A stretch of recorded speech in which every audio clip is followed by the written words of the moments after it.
Victorian John Stuart Mill. This John Mill was a scholar of the Bible, and he had spent 30 years looking at manuscripts of the New Testament. Now, this is obviously after the invention of printing, and printers have to decide what text they're going to print, and the problem is they've got manuscripts that have differences among them.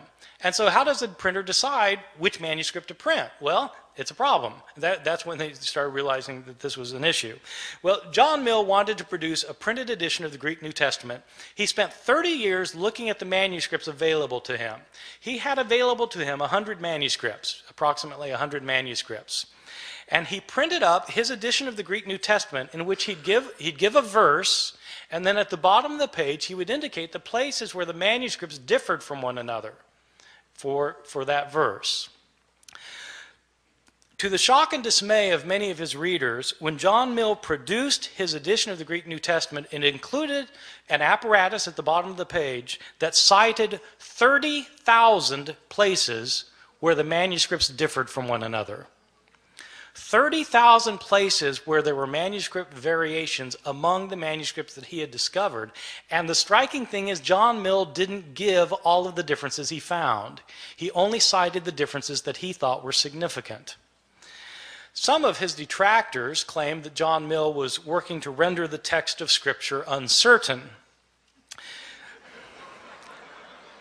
His supporters pointed out that he didn't create these differences.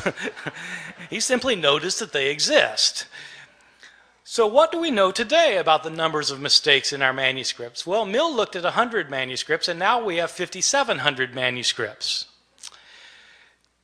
Nobody knows how many differences there are among the manuscripts that we now have, because nobody yet, even with the development of computer technologies, nobody has been able to add up all of the differences. Sometimes scholars guess that there may be a couple 100,000 differences. Some people say 300,000, some say 400,000. There are different guesses. The way I usually put it to my students is in comparative terms. There are more differences in our manuscripts than there are words in the New Testament. More differences in our manuscripts than there are words in the New Testament. Well, this obviously creates a problem. If you want to know what Mark actually said, and all you've got are copies of Mark that are hundreds of years later that have so many differences in them, how can you possibly reconstruct it? Well, that is a problem. Now, having said that we have these hundreds of thousands of differences, I want to emphasize a particular point, which is most of these differences that we have in our manuscripts are completely insignificant, unimportant, and don't matter for a thing. Many of these differences in the manuscripts are so unimportant that you can't replicate them in translation. Okay? In other words, like they changed the word order in Greek, where you'd have to translate it the same way no matter what the Greek word order is. So, I mean, it doesn't really matter very much. By far, the vast majority of these hundreds of thousands of differences are significant for nothing more than showing that scribes in antiquity could spell no better than my students can today.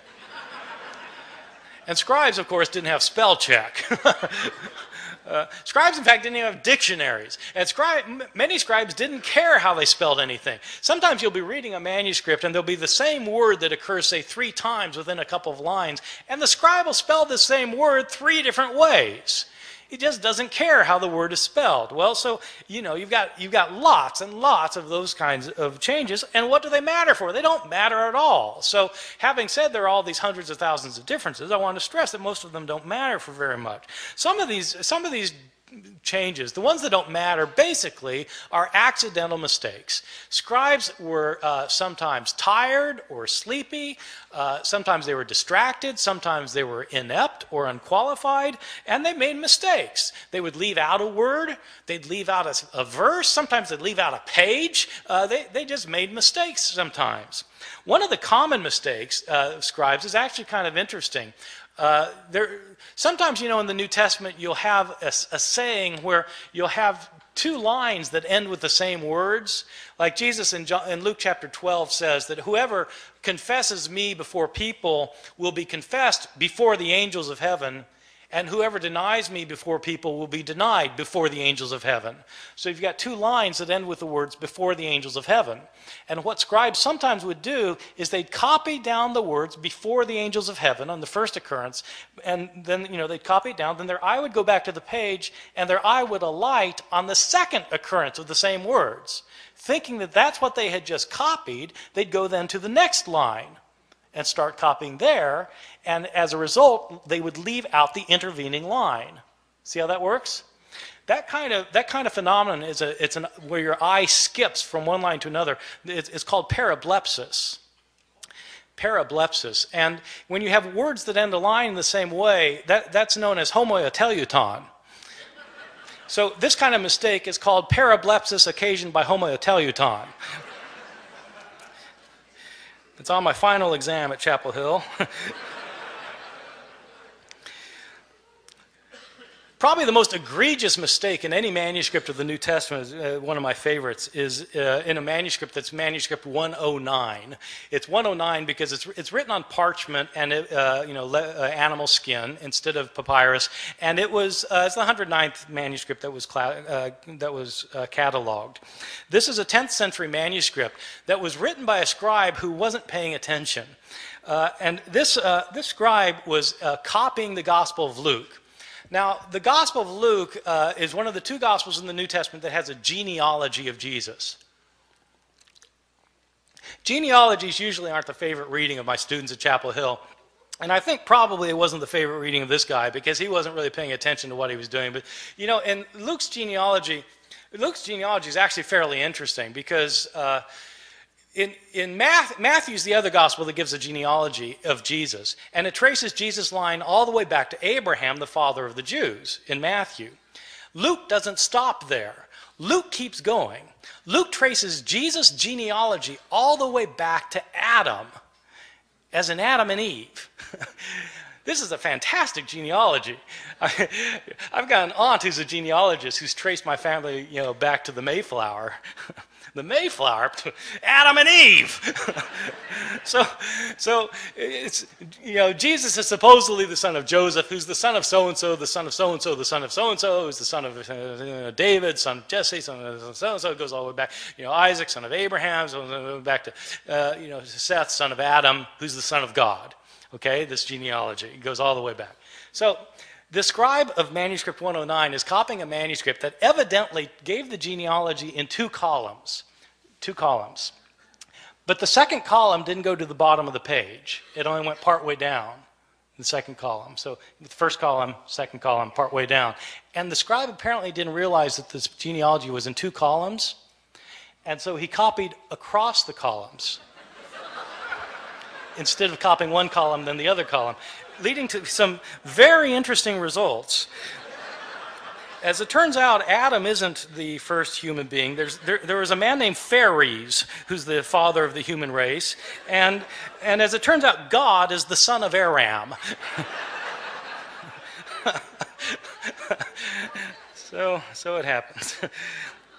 These kinds of mistakes are just pure accidental mistakes that scribes mess up in places.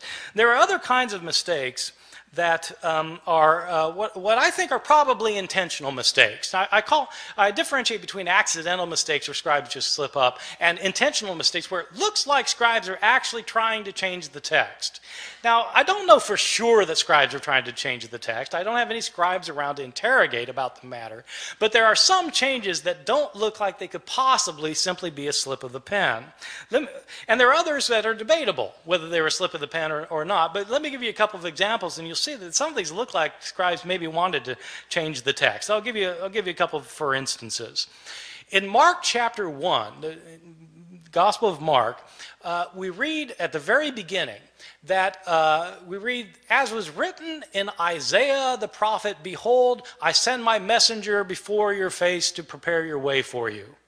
Okay, this is in Isaiah the prophet, behold, I send my messenger before you. This is a very interesting passage because the passage that's quoted is not Isaiah.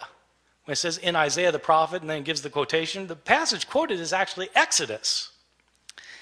So it's interesting that in the later manuscripts of Mark's gospel, the text is changed not to, so that it no longer says in Isaiah, as is written in Isaiah the prophet. Now it says, as is written in the prophet.